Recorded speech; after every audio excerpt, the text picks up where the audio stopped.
All right, so here's the screencast for essentially stoichiometry, how to do stoichiometry. So your essential question, why is stoichiometry so useful in chemistry? You should be able to answer this by the time this little discussion is over. So calculations using the chemical equation. So not only do you have to have, the balanced chemical equation, we've learned how to do empirical formulas, we've learned how to do conversions.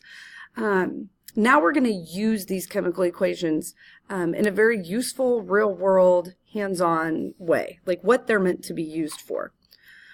So we're going to calculate quantities of reactants and products in a chemical reaction. So to be able to tell if I have X amount of reactant, exactly how much product am I going to get out of this reaction? This is very useful and very applicable in the real world. If you're working in a pharmaceutical company and you need to make X amount of a pill, you need to make this much drug, there's been an order for this much drug, how much reactants do you have to have? What's kind of your bare minimum amount of reactants that you need? You do this a lot when you do recipes. If I need to make 24 cookies, how much do I need? How much flour do I need? How much butter do I need? You follow a recipe. So this is just using the chemical equation as a recipe. But in order to do this, you need a balanced chemical equation because these coefficients, the coefficients that are in front of all of the different compounds, we are now going to use them to represent moles of each substance. So that coefficient doesn't necessarily, it's relative. It can mean that there's one atom of this or one molecule of this, but it can also mean there's 1 mole or there's 2 moles. So we're going to use the coefficients and think of them as moles to be able to tell us how much reactant and how much product we need. So general principles in terms of stoichiometry. The chemical formulas of all the reactants and products must be known. So you have to know what it is you're starting with and what it is you're making. The equation must be balanced. Calculations of an unbalanced equation are meaningless because you don't have the right ratios. It's just like looking at a recipe and it says, I need flour and I need eggs. Well, that's great. You don't know how many you need. And then calculations are performed in terms of moles. So the coefficients in the balanced equation represent the relative number of moles of the products and the reactants. So if you look at this equation right here, instead of thinking in terms of I have like 2 atoms of hydrogen and 1 of oxygen to make 2 molecules of water, you can think of this as I need 2 moles of hydrogen to react with 1 mole of oxygen to give me 2 moles of water. So in order to make 2 moles of water, I must have 2 moles of hydrogen. What if I wanted to make 4 moles, or what if I had 4 moles of hydrogen and 2 moles of oxygen? If I doubled that, then I can double how much product I make. So it's just like doubling and tripling a recipe. That is stoichiometry. That is using the amounts of reactants to predict how much product you need. So the coefficients of the balanced equation are used to convert between moles of substances. This is called a mole ratio. So you can make mole ratios between any 2 substances in an equation, and this is what you're going to use as your conversion factor. So where we're going to convert from one unit or from one substance to another substance, we'll use the mole ratio. So what's the mole ratio between hydrogen and oxygen? 2 moles of hydrogen for every 1 mole of oxygen. That would be my mole ratio. What's the mole ratio between hydrogen and water?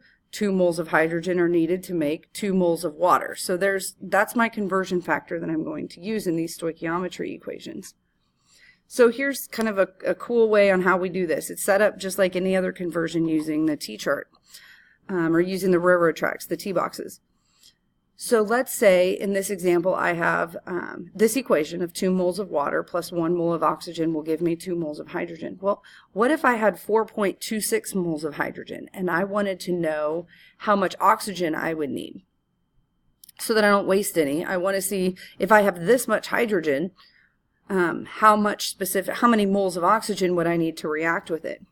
So I'm going to start with the 4.26 moles of hydrogen on my starting line. If I have moles of hydrogen on the top, that's what goes on the bottom to cancel it out.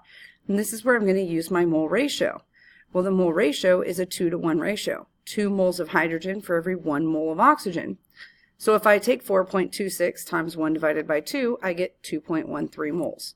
So this tells me that if I want to use all of this, the 4.26 moles of hydrogen, I would need 2.13 moles of oxygen to make that reaction go. So stoichiometry is useful in that you can measure how many chemicals go in and how many come out. In Greek, it means measuring elements. So you're just determining if I need X amount of product, how many reactants, how much of the reactant do I have to have? It allows us to count atoms and allows us to count molecules by weighing them. Because remember, we can convert moles to grams. So in these equations, I could determine how many grams of hydrogen I have just by using the molar mass and making that conversion. I can then determine how many grams of oxygen I need by using the molar mass. Because remember, grams is what we weigh out on a scale or a balance. So moles is useful to know, but what's really going to be beneficial or useful to know, or what we'll have to be able to do, is to then convert that to grams. So it's very useful. It allows you to use only what you need to make only the amounts of product needed. You're not wasting anything. If somebody, like at a pharmaceutical company, puts in an order for 50 EpiPens, you want to make sure and only use the bare minimum of reactants that you need so you don't waste anything, because waste costs money. So you can calculate what is needed so you don't waste anything. Okay, so the simplest conversions, or the simplest stoichiometry conversions, are going to be mole-to-mole ones. So if I give you this equation of C3H8 plus 5 oxygens plus 5 moles of oxygen gives me 3 moles of carbon dioxide and 4 moles of water. So this is already balanced. How many moles of carbon dioxide can be created from 6 moles of C3H8? So if I had 6 moles of this, how many moles of carbon dioxide would I use? So I'm going to use that mole ratio. So I'd put 6 moles of C3H8 on the top line. So I'm going to draw my T box. On the bottom, I would put 1 mole of C3H8 and then 3 moles of CO2, and I would just multiply that. So 6 times 3 is 18. So if I had 6 moles of this, I would make 18 moles of that. I want you to go ahead and try the next one. How many moles of oxygen are needed to have 18 moles of water as a product? So if I wanted this to be 18 moles, how much oxygen would I need?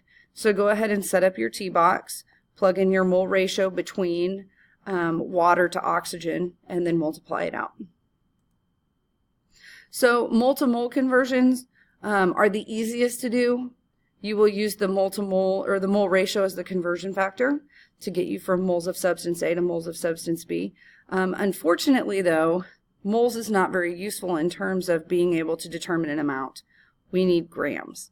So what you're going to have to do then is convert grams, or convert those to grams, those units. And remember, we can do that by using the molar mass. 1 mole is equal to the molar mass. This is why you had to learn how to calculate molar masses, and this is why you had to learn how to do conversions. So then we could do it here in this stoichiometry. So remember, you get it from the periodic table, or you just add up all the masses for a compound. Kind of the basic setup here is it might start you with moles of A, and you convert to moles of B, and then to mass of B. It might say, how much mass of the product can I have? Or it'll start you with mass of A, of substance A, and it'll ask you how many moles you can make. So you have to convert it to moles, use your mole ratio, and then you can figure out moles of B. So like here on this first one, it says how many grams of calcium chloride can be made from 4 moles of hydrochloric acid. So I'm starting with moles and I want grams. So this is a moles to mass equation. So if I'm starting with moles, that's fine. I don't have to do anything fancy. 4 moles of hydrochloric acid would be what I write on the line. 4 moles of HCl. I put moles of HCl on the bottom because it has to be in moles. That's what this number means, is 2 moles. So I have to make sure that everything is in moles before I use my mole ratio. So 2 moles of HCl goes on the bottom. 1 mole of CaCl2 goes on the top. And if I just wanted the moles of CaCl2, I'd be done. But then I have to take it one step further and convert that to grams. So I'm going to figure out how many moles I need and then just take it one step further and convert it to grams. So go ahead and try these 2 problems, and we'll work through these in class. Even the mole to mass or mass to mole conversions are not very useful because you still don't know the mass amounts for everything. And remember, we have to be able to weigh these things out. So what's probably the most useful conversion is going to be a mass to mass conversion, which is where you just take that basic moles of A to moles of B, but you add a step on at the beginning and you add a step on at the end. So you're going to be given grams of your starting substance. You have to convert it to moles because right here is where you use the mole ratio. It has to be in moles for you to use these subscripts or these coefficients. So moles of A to moles of B, and then you go to grams of B. So calculate the grams of C3H8 required to produce 36 grams of H2O. So it's asking me if I want 32 grams of water, how many grams of C3H8 do I need in the beginning? So if I'm starting with 36 grams of water, I now have to convert that to moles. So I'm going to use the molar mass of water, the 18.02. So I have 36 grams of water on the top, 18 grams of water on the bottom to 1 mole of water. Then I plug in my mole ratio. My mole ratio is 4 moles of water to every 1 mole of C3H8. But it wants grams of C3H8, so now I just do one more step on and I convert the moles to grams by using the molar mass for C3H8. So go ahead and try these two setups, and again, we'll work through these in class, or these two problems, and we'll work through them together in class. So here's another sample one. With a balanced chemical equation, I go ahead and balance it for you, but you always want to make sure that it is balanced. Go ahead and calculate these three, or go ahead and go through these 3 sample problems, and we will work through them in class as well. So the other cool thing that you can do with this is dealing with theoretical yield and percent yield. When we talk about our next unit, or our next section, the limiting reagent, we're really going to use the theoretical yield versus the actual yield. It's kind of like, in theory, how much can we get? This would be the maximum amount of product that can be produced. If everything goes perfect, there's no mess-ups, there's no mix-ups, everything goes absolutely perfect, this is the maximum amount that we can make. The actual yield, this is what really happens. So you're never going to get 100% yield. You want to try to get as close as possible to 100% yield, but you're never going to get 100%. So that's the amount that's actually produced. That's why it's called the actual yield. It's the laboratory yield, or it's the experimental yield. So your percent yield is going to be, you take your actual, how much you actually made, divided by how much you thought you could make, and then times 100 to get a percent. So like if, for example, in this example down here, I actually made 125, but I calculated that I theoretically should be able to make 132, like if everything goes perfect. So my actual divided by the total I was supposed to get. It's just like figuring your grades. If there's 100 points possible, but you only got 95 of them, you got 95 out of 100, which is 95%. So 125 divided by 132 times 100% gives me a 94.7% yield, which is pretty good.